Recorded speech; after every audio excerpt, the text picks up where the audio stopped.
ಟೇಸ್ಟಿಯಾಗಿರೋ ಬಿಸಿಬೇಳೆ ಭಾತನ್ನ ಹೀಗೆ ಮಾಡಿ ನೋಡಿ. ಕುಕ್ಕರ್ಗೆ ತೊಗರಿಬೇಳೆಯನ್ನು ಹಾಕಿ ತೊಳೆದು ಬಿಸಿನೀರು ಹಾಕಿ ಬೇಯೋದಕ್ಕೆ ಇಡಬೇಕು.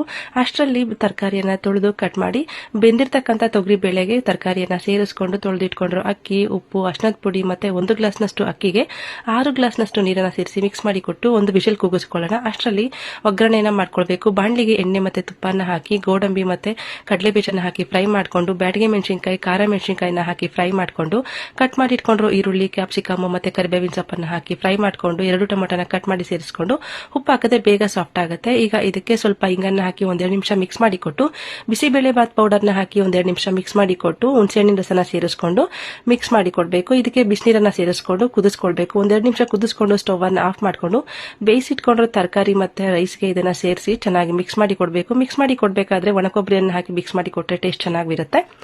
ಲಾಸ್ಟ್ ಅಲ್ಲಿ ತುಪ್ಪನ ಹಾಕಿ ಮಿಕ್ಸ್ ಮಾಡಿ ಕೊಟ್ಟರೆ ಸಖತ್ ಟೇಸ್ಟಿ ಆಗಿರ್ತಕ್ಕಂಥ ಬಿಸಿಬೇಳೆ ಬಾತ್ ರೆಡಿ.